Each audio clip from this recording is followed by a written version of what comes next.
En este capítulo de Pangea el Podcast hablamos de las elecciones en Venezuela, el arranque de campaña de Kamala Harris en Estados Unidos y de la delegación mexicana en las Olimpiadas de Francia. Esto es Pangea el Podcast, el espacio donde se conversa, analiza y debate la actualidad política de México y el mundo, con las voces de Alex Hernández, Santi Cervantes e Ivette del Río. Comenzamos. Hola, ¿qué tal? Muchas gracias por estar nuevamente en un capítulo nuevo de Pangea, el podcast. Me encuentro en compañía de quienes somos parte de la consultoría Pangea. De este lado con Ivette del Río. Hola, ¿cómo están? Muchas gracias por acompañarnos y por seguirnos escuchando a través de la plataforma de Spotify y también en YouTube. Estamos muy contentos de que poco a poco se van uniendo más a la comunidad y aquí estamos de nuevo para echar chismecito. Y con Alex Hernández. Después de repetir este intro 10 veces. Bienvenidos. En efecto, estamos en Spotify, en YouTube y próximamente, ya la producción está viendo, entrar a YouTube Podcast, una nueva plataforma que tiene YouTube. Wow, nos acabamos de enterar. Nuestro editor. Amamos a la producción. Ojalá nuestro jefe de producción nos mantuviera al tanto. Bueno, pues esta semana con temas muy calentitos ahora, ¿no? Acaban de pasar las elecciones en Venezuela, unas elecciones muy señaladas, muy criticadas, que rompen con lo que venían dando las encuestas. Las encuestas prácticamente dobleteaban a Maduro.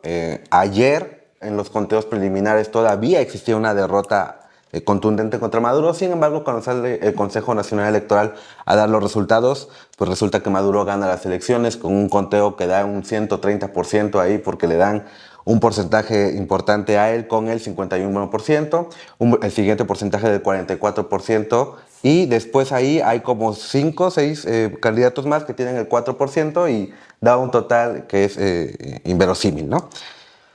Los conteos de salida pues no favorecían. Después existe este cambio después de medianoche donde Maduro pues nuevamente sabemos que toma el poder. Sin embargo, también estamos conscientes de que una dictadura es difícil que salga un poco por el lado democrático. ¿Qué opinamos de esto, Ivette? Pues muy triste, la verdad es que estuvimos observando las primeras impresiones de los venezolanos después de estos resultados difíciles de creer, ¿no? Allá en este país. Y pues la verdad es que hay mucha frustración, sobre todo en el pueblo venezolano, porque hubo mucho entusiasmo a la hora de salir a los comicios a votar. Entonces, este entusiasmo de la libertad, de querer cambiar las cosas en Venezuela, pues decae después de que precisamente bajo este proceso, muy criticado, ¿no? Porque hay muchos puntos donde pues no estuvieron muy claros en estas elecciones y sale pues ganador el presidente de Venezuela. Creo que hay 3 cosas importantes que anotar después de este triunfo, supuesto triunfo de Nicolás Maduro allá en Venezuela, que vendrán después de estos resultados. Y hay que estar muy atentos porque la situación en Venezuela va a ser muy complicada. Primero porque van a intensificar sí o sí las protestas, porque la oposición ha crecido muchísimo en Venezuela. Hay una gran mayoría, incluso los resultados que Nicolás Maduro da el día después de la elección, ni siquiera son tan favorecedores porque está hablando de un 50-50, ¿no? Entonces, ni siquiera esos resultados favorecen a Nicolás Maduro de continuar en el poder, justo porque la oposición ha crecido y las protestas van a incrementar, ¿no? Sabemos que las emociones entre la frustración y el entusiasmo pues derivan, si son bien canalizadas, a las protestas con ayuda de la oposición.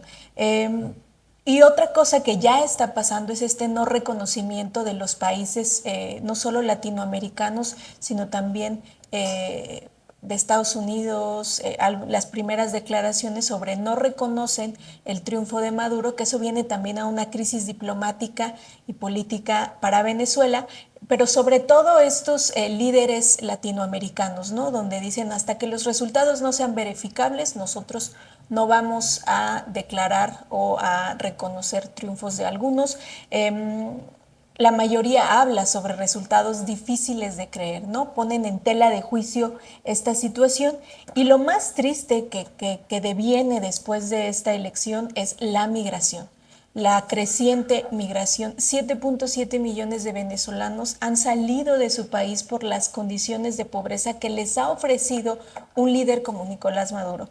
Entonces, va a ser una situación muy complicada para Venezuela, hay que estar muy atentos y sobre todo por las relaciones diplomáticas de México y Venezuela, donde Andrés Manuel ha querido mantenerse un poco al margen y creo que también de forma inteligente porque estamos en un proceso nosotros también de transición que podría poner en riesgo esta relación bilateral.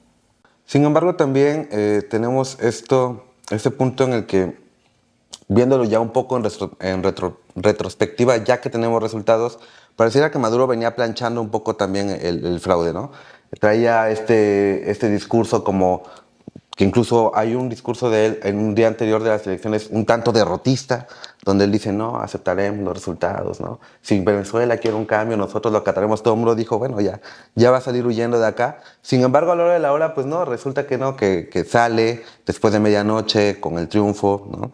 Señalado solamente por presidentes como Milei, que inmediatamente lo ataca en redes, pero con el mismo apoyo de Putin en redes sociales también, ¿no? No extraña tampoco. Y también este apoyo que se espera o que ya venía mencionando de que posiblemente lime asperezas con el gobierno de Estados Unidos.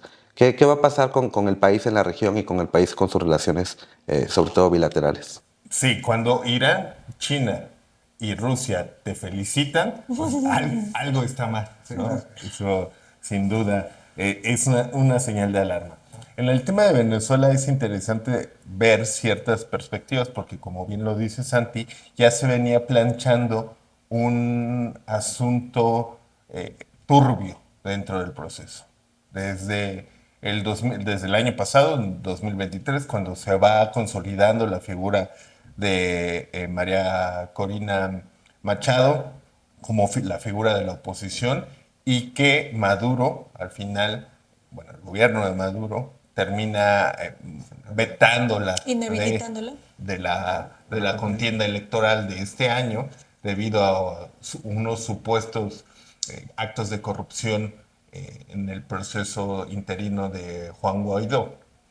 Entonces ahí ya comienza el proceso turbio de Maduro para la elección de este año. Sin embargo, eso también fortalece a María, ¿no? Sí, exactamente, que además dentro de este año cambia completamente el proceso discursivo, el proceso narrativo, porque la figura de María Corina venía de una figura radical, una figura mucho más violentada por la situación, que era propia de una mujer que lleva 22 años dentro de la pelea contra el chavismo. Sin embargo, durante esta última etapa, donde ya se vislumbra como una posible candidata a la presidencia de Venezuela, es ahí donde se muestra una figura mucho más madura, en donde los venezolanos todavía la arropan. Bueno, regresando al punto de Venezuela, hay tres puntos que me gustaría tocar, que una es una elección histórica dentro del país, porque cerca del 60% de la población ejerce el voto, algo histórico dentro de los procesos electorales, y que es importante porque existe todavía un ánimo de participación por parte de las y los venezolanos. A pesar de que hace un par de años se hablaba de una sociedad apolítica, muy decepcionado del tema político, sobre todo por este chavismo y la figura de Maduro ya como un dictador, las y los ciudadanos salieron a las calles el día de ayer. En las urnas se veía amplia afluencia por parte tanto de la oposición, pero también del chavismo. Sin embargo, hubo una gran participación dentro del proceso electoral. Este es uno. El segundo punto, importante que reconozcamos la historia de las dictaduras, en donde una dictadura, lo que platicábamos fuera del aire, una dictadura no se acaba mediante procesos democráticos, lamentablemente. Entonces, importante reconocer a Venezuela como una dictadura para posteriormente saber cómo solucionar el proceso de la dictadura. de esta forma. El problema en sí es que el gobierno de Maduro tiene manipulado dos cosas. Uno, las instituciones. El Consejo Nacional Electoral, en este caso venezolano, tiene las 3/5 partes de parte del lado de Maduro, perdón, siendo partidarios del chavismo y además siendo funcionarios públicos del ala chavista. Y además de ello, tiene todo el poder del gobierno, los canales de comunicación, todo el financiamiento público para ejercer presión de manera indirecta. Y el tercer punto importante de tocar dentro del proceso venezolano es la figura de la oposición. Pienso que a pesar de que hay una derrota, obviamente, bajo estos parámetros que ya platicamos, la figura de la oposición crece. Edmundo González es una figura que surge a partir de la inhabilitación de María Corina, pero que seguramente va a ser parte fundamental dentro de esta unificación de la oposición que poco a poco se fue disgregando, pero que hoy está más unida y más fuerte. Sí, bueno, pues Sí, y además hablábamos un poco aquí en Pangea, en nuestras redes sociales, sobre las encuestas, sobre cómo justo las encuestas de opinión ayudan, ¿no? Si bien no son una bola de cristal, pues ayudan a desbalancear al opositor, a crear esta falsa percepción y estas cosas. Sin embargo, en el caso de Venezuela, donde de forma independiente se hicieron una gran cantidad de encuestas donde en todas duplicaban sobre Nicolás Maduro, pues no es que estuviesen equivocadas, ¿no? Sino que aquí cambia toda la narrativa justo por todo lo que ya nos cuenta Alex, ¿no? Sobre pues el oficialismo y las manos que tiene metidas en el Consejo Electoral allá en Venezuela. La oposición, de hecho, habla de un 70-30. ¿Sí? Hablan de que ellos ganaron con un 70-30. Lo que sí es interesante es que estaba leyendo algunos corresponsales internacionales y lo que es interesante que aún con este proceso dictatorial que existe en Venezuela, todavía hay personas que convergen con el chavismo. ¿Sí? Sí. Y eso es bastante interesante porque sería un fenómeno a analizar dentro de la oposición. sí, vaya, al final de cuentas el chavismo durante mucho tiempo también vino a cubrir necesidades que el pueblo en su momento necesitó, solo que pues pasaron de ayudar al pueblo, de llegar como un movimiento muy positivo a convertirse en lo que ahora pues... Como toda dictadura, ¿no? Se pasaron unos 20 años, ¿no? Habrá ahí que tener en cuenta 3 puntos que yo creo que no podemos dejar del lado de Venezuela, que son las reacciones internacionales, cómo se va dando el apoyo por parte de los países, la escalada de la violencia, fue una noche violenta en Venezuela, sí. Y pues bueno, que ojalá también algún día las millones de familias rotas pues puedan volver a reunirse, ¿no? Sí. Que es parte también, hay familias que tienen 20 años que no se ven, hijos que no ven a sus madres, a sus padres, en general pues familias rotas, ¿no? Sí. Y pues continuando en este tema un poco de las elecciones y las campañas, vamos a pasar al tema de Kamala Harris, ¿no? Ya prácticamente oficialmente la candidata de Estados Unidos. Un inicio de campaña fuerte, con un video que saca en sus redes sociales con mucho mensaje, hablando del freedom, de la libertad, teniendo aquí este apoyo o este mensaje subliminal o la imagen de lo que implica también que Beyoncé haya sido el himno de su lanzamiento de campaña. Con una gran simpatía, una mujer que baila, una mujer que no tiene problemas en decir cuáles son sus tacos favoritos frente a las cámaras, ¿no? Con una recaudación histórica, con menos de 48 horas, sí. Reúne más de $100 millones.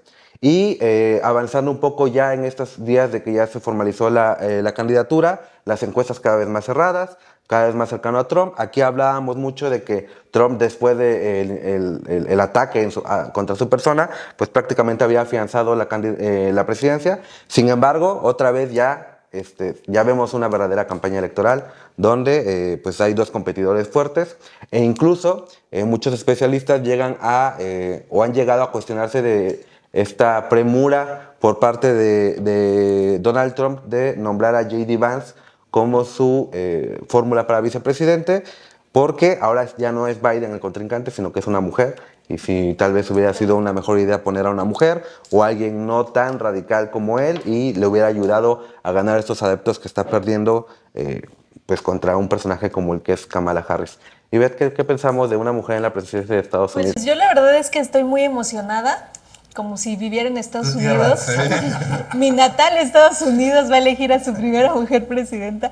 Me emociona mucho justo porque la elección de Estados Unidos pues se puso muy picosa, ¿no? O sea, hay muchas cosas que desmenuzar y pues me parece que además en el proceso pues han tenido que salir sorpresas y también los candidatos avantes a distintas situaciones, ¿no? El problema de Donald Trump ahorita es que él es el candidato, ¿no? Porque toda su campaña la basó en un personaje como Biden, hablando sobre su edad, su incapacidad de formular una sentencia, y Trump ahora se ha convertido en el candidato más viejo de la historia de Estados Unidos. Entonces, pues una cucharada de su propia medicina, escribía sobre cómo pues Biden basa toda su campaña en esta narrativa, en una figura como Biden. Entonces le cambian a la candidata, una candidata que tiene muchas más cosas positivas que negativas, y entonces él ahí se tambalea porque sale a decir cosas como que está loca, que está chiflada y que está tonta, ¿no? Sí, claro. O sea, y que es mujer. Y que es mujer, ¿no? Además, comentarios completamente sexistas y racistas. Y luego resurge en un video que es muy importante comentar, de J.D. Vance, sobre la incapacidad que tienen las mujeres para gobernar porque no tienen hijos. Completamente equivocado, pero viene parte de este discurso de ultraderecha, ¿no? Y además, como Kamala Harris echa toda la carne al asador, no diría Kamala Harris, sino el Partido Demócrata, ¿no? Sobre el apoyo de donde venga. Ya salieron Jennifer Aniston, Ellen Pompeo de Grey's Anatomy, este mundo hollywoodense que, si bien le decía a Biden, por favor ya haz un servicio por tu país y deja la candidatura, y ahora vienen todos a apoyar a Kamala. Hay un video muy interesante sobre la llamada que tiene con Barack Obama y Michelle también, y eso es muy importante porque están echando todo ahorita. Sí, porque a mí se parecía que había como... Que había como que, bueno, vamos a ver. Tengo el dato justo de que ya en una semana, a una semana del anuncio de Kamala, son $200 millones de recaudación y más de 170,000 voluntarios. Acaba de meter un dato mío. ¿Sí ves? Tengo el dato porque ahí tengo gente, ¿no? Tu familia. Mi familia, mi natal Estados Unidos. Y es muy interesante esta narrativa ahora porque estamos hablando de la fiscal contra el convicto. Y esto es muy importante porque en los discursos de Kamala habla sobre Trump, sobre pues hombre que además fue declarado culpable con 34 cargos en Nueva York, o sea, es culpable, ¿no? Y ella hablaba en su discurso como recibí cuando fui fiscal a agresores sexuales. Trump es uno de ellos. O sea, si yo pude cuando fui fiscal, voy a poder con un hombre contra un hombre como Donald Trump, ¿no? Entonces, el discurso es muy interesante y me parece que Kamala tiene no solo el conocimiento, la preparación, la experiencia política, sino el carácter que debe tener una persona para competir contra Donald Trump. Alex, después de un inicio de campaña donde ya Biden se veía prácticamente derrotado, perdido y ya no se le veía futuro al Partido Demócrata, pues ahora ya parece que estamos en un escenario donde habrá dos grandes golpeadores sobre el ring. Sí, en efecto. Y pareciera que con esta vorágine que tiene Estados Unidos en cuestión de su rumbo a la presidencia de este 5 de noviembre próximo, han pasado muchísimas cosas, ¿no?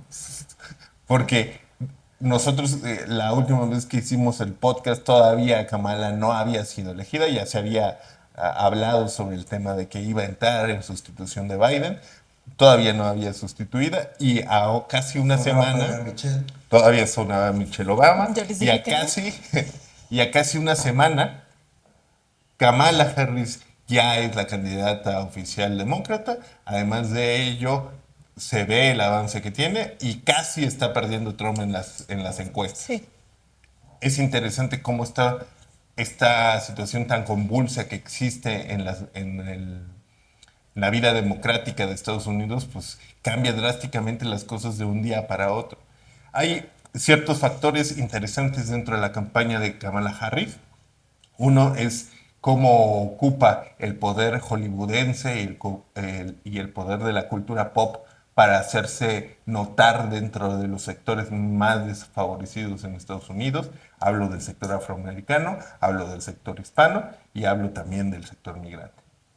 Interesante porque, ya lo decía, el apoyo de Beyoncé cuando le da su canción para ocuparla dentro de la campaña electoral, en la apertura de su campaña electoral, pero además Kamala ha estado presente en programas y eventos importantes para ciertos sectores. Uno es la Comic Con de San Diego, que se presentó dentro del panel de Los Simpson. Interesante porque le pega al público joven, al electorado joven. Y por otro lado, aparece en este famoso programa que es Drag Race All Stars, en donde le pega a otro de los sectores Ya importantes. es como la segunda o tercera vez que acude como jueza. Y entonces es interesante porque el público al que aborda justamente Kamala es muy diferente al que está abordando J.D. Vance y Donald Trump.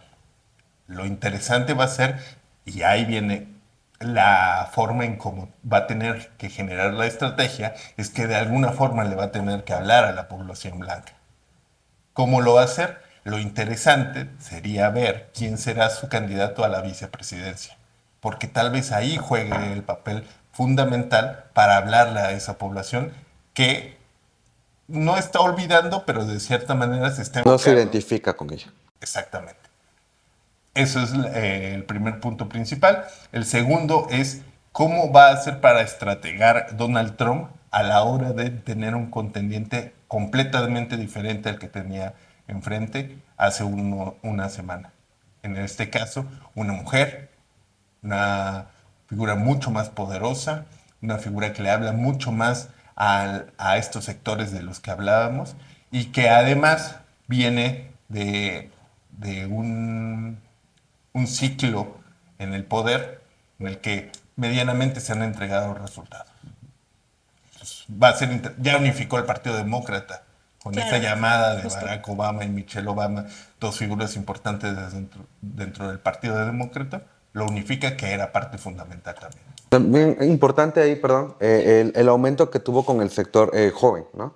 Biden, debido a su edad y a esta mala fama que ya venía construyendo sobre su imagen y tal vez incluso sobre sus capacidades físicas o mentales, pues la juventud ahí no pasaba de los 6 puntos y ahora Kamala ya supera los 20 puntos con el apoyo de la juventud. Perdón, te interrumpí. Sí, es que algo que decía Alejandro, muy importante es a quién le habla Kamala y a quién le habla Donald Trump. Y cuando nuestros dos candidatos eran blancos, le hablaban a la población estadounidense. Y había cierto sector afrodescendiente que estaba con Donald Trump, porque se identificaban con él. Sin embargo, hay algunos miembros de las cámaras allá en Estados Unidos que estaban con Donald Trump, que han declarado que el candidato republicano debe tener cuidado con estos comentarios racistas, porque ahora hay una candidata donde ese sector, que es muy importante para Estados Unidos, se siente identificado y ella le está hablando a ellos. Entonces, eso es interesante. Y otra cosa es que cuando Biden era candidato, podríamos dividir la intención del votante sobre Donald Trump o contra Donald Trump. Y los que estaban contra Donald Trump, que era en este caso Biden, no estaban muy convencidos justo por las condiciones físicas y de edad que tenía Biden, bueno, que tiene, ¿no? En este momento. Entonces, como que había cierta duda. Surge Kamala y entonces refuerza vamos a votar con cualquiera que esté ahí contra Donald Trump, pero si esa candidata o ese candidato pues supera las expectativas, pues va a afianzar mucho más los resultados, ¿no? Entonces, el equipo de Donald Trump ahorita debe de estar en vuelta loca, justo estrategando en una situación de crisis porque te cambian al candidato, ¿no? Y eso pasa justo en unas elecciones, en cualquiera a las que te puedas presentar, pero hablando del tema de Estados Unidos, pues sí es histórico, ¿no? Estoy leyendo, por ejemplo, los posibles nombres que surgen como candidato a vicepresidente que acompañarían en la fórmula a Kamala Harris. Y viene el senador de Arizona, Mark Kelly, el gobernador de Pensilvania, Josh Shapiro, y el gobernador de Minnesota, Tim Walz. Los tres comparten ciertas características. En la elección serían hombres blancos y además de una corriente centrista, Sí, que claro. justamente es lo que le hace falta por complementar a Kamala Harris. Pues ojalá tengamos México y Estados Unidos su primera mujer presidenta al mismo tiempo, eso sería muy bueno, Histórico. ¿no? Bueno, y por último, estamos en Jornada Olímpica, un evento mundial que a mucha gente que nos sigue emocionando. Todos tenemos por ahí un deporte que nos gusta y siempre queremos ver. Sin embargo, un arranque de una inauguración un poco señalada, criticada, sobre todo por la parte tradicional, no, al contrario, tradicional, ¿no? Porque fue muy, precisamente fue muy progresista, llena de muchos símbolos, muchos mensajes, pero pues también podemos esperar eso y más de Francia, ¿no? La cuna de las revoluciones. Sí. Sin embargo, también es una jornada olímpica la cual viene señalada de muchas cosas. Por ejemplo, la sí participación de Israel, que se encuentra en guerra atacando a la sección palestina, pero el veto por parte de la delegación rusa. Y también esta parte en la que México llega a participar después de muchos señalamientos contra Ana Gabriela Guevara, la directora general de la CONADE, y pues que se ha visto involucrada en cuestión de desviación de recursos, enfrentamientos con deportistas, discurso incluso misógino, machista, malversación de fondos. ¿Qué pensamos, Ivette, de esta jornada olímpica y de la participación de la delegación mexicana? Bueno, rápidamente decir que las Olimpiadas pues es un evento histórico para cualquier nación que las albergue, pero justo lo que hacen es denotar la importancia que le ponen los países al deporte, como México en este caso, pero que al participar en una Olimpiada es el momento perfecto para sacar la bandera y decir ¡Viva México! Y me siento muy orgulloso de ser mexicano, ¿no? Entonces, las Olimpiadas también sirven para, más allá, para decir cuánto hay de inversión al deporte, denotan esta importancia que cada una de las naciones le pone a sus deportistas justo por el tema de solo participar. Tres cosas importantes que puedo decir de las Olimpiadas justo en París 2024. En el aspecto político es la primera vez que hay cuotas de género de participación, es la primera vez que hay la misma cantidad de hombres que de mujeres para participar en cualquier delegación. Y eso es muy importante porque había siempre los números de deportistas masculinos superando, dobleteando incluso a las participantes femeninas. Y eso es muy interesante. En el aspecto geopolítico que tú ya lo comentaste, bueno, ahora la delegación rusa y bielorrusa no pueden participar portando su bandera justo por un veto por el tema de Rusia-Ucrania y ahora están como asistentes internacionales, ¿no? Algo así. Salen como deportistas independientes prácticamente, ¿no? Y bueno, las Olimpiadas...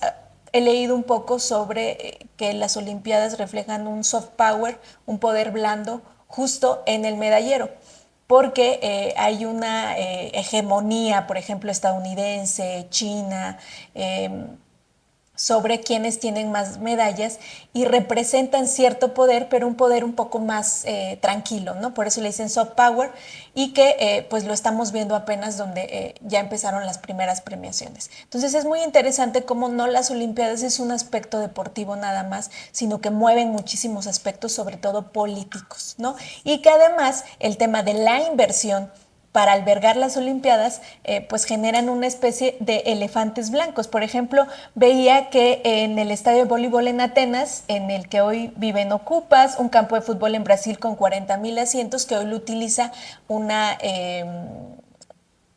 equipo de segunda división que apenas junta 1,500 espectadores, ¿no? Pero Brasil ya albergó las Olimpiadas y pues es muy importante en la historia justo de este evento deportivo. Alex, la deportista más querida en la historia de México posiblemente, todos recordamos esa carrera con su medalla de plata, ahora llega como directora de la CONADE a París con muchos tropiezos. Y se vuelve en la funcionaria pública más impopular del gobierno popular. Me encanta esa frase, ya sé que se las he repetido muchas veces, pero es debido a que Ana Gabriela Guevara, al ser una figura de esa talla, la que fue como atleta, y que cuando llega a la CONADE se tienen altas expectativas de la figura de Ana Gabriela Guevara, debido a que pues tienes a tu medallista olímpica al frente de del instituto más importante del deporte en tu país, y que pretenderías que existiera por lo menos empatía dentro de este proceso de gestión, pues obtienes todo lo contrario. Y pienso que además el respaldo casi incondicional por parte del presidente Andrés Manuel López Obrador no le ha funcionado del todo bien. Más allá del trabajo como funcionaria pública, para la figura de Ana Gabriela Guevara como deportista, porque es sepultada esas medallas de plata que se ganó en 400 metros planos, ese proceso histórico que se vivió en esas Olimpiadas, en donde dejó a México en alto para ser una funcionaria que ha caído completamente en los vicios de todo el sector político que tenemos actualmente en nuestro país, y sobre todo dándole la espalda a su propio sector, de donde proviene, que es la parte más compleja de la situación. Para Ana Gabriela Guevara, que ahora está envuelta en otra polémica debido a que se fue con todo su equipo, con todas las comodidades a París para ver al equipo mexicano allá en las Olimpiadas, y se le decía, bueno, ¿para qué viene usted? Si ya existe aquí todo el equipo olímpico, está ya dentro bien instalado en París, pero que además han existido anteriormente polémicas de uniformes, de falta de apoyo, de falta de equipo por parte de la CONADE. Eso como un punto. Otro de los puntos interesantes que tocabas es el veto de Rusia y el deslinde, de cierta manera, de las Olimpiadas para Israel, que habla de la doble moral justamente del occidentalismo, porque como Rusia ha sido el enemigo público del occidentalismo actualmente en épocas recientes, e Israel es un juego que todavía se está viendo de qué bando debemos de estar y de qué bando es el enemigo, pues eso sí lo dejamos. Es interesante cómo las Olimpiadas, ya lo decía Ivy, juegan un papel fundamental, no nada más en el tema deportivo, sino también político. Y estos elefantes blancos, que por eso la sociedad de los países pretenden no, sobre todo los países, la ciudadanía no quieren Juegos Olímpicos ni mundiales, porque pretenden una gran inversión que posteriormente pues, se convierte en estos grandes elefantes blancos, pero los gobiernos les encanta este tipo de espectáculos porque justo se vuelven parte de la herencia política que les deja. Y el liderazgo, ¿no? Que pueden poner, claro, que pueden ser los ojos del mundo, sí, claro, están en el país en ese momento. ¿Qué país se arriesga a tomar la sede de este magno evento? Porque pues te abres ante los ojos del mundo, y muchos de esos países lo que menos quieren es que se vea la situación real de su país. Aunque se decía que Francia en su inauguración había sido bastante austero justo por esta parte, ¿no? Además, esto de tomar en lugar de un estadio a la ciudad como protagonista en su evento inaugural es bastante poderoso.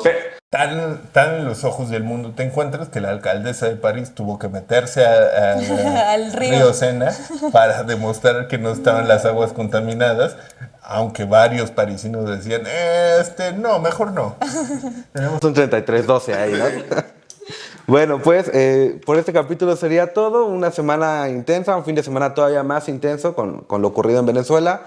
Y pues esta semana estaremos más atentos todavía a lo que ocurra tanto en lo nacional como en lo internacional y estaremos aquí comentando, pues iremos también viendo o actualizando un poquito la cuestión del medallero de las Olimpiadas, ¿no? Ya cayeron las primeras y esperamos que sigan cayendo más todavía con las chicas de tiro de arco, ¿no? Así es. Pues nos vemos, muchas gracias por escucharnos y por favor denles reproducir, reproducir, reproducir donde vayan y pues seguir además para que pues el podcast siga teniendo esta comunidad que va creciendo. Muchas gracias y bye. Ahí mientras lavan los platos, déjenlo.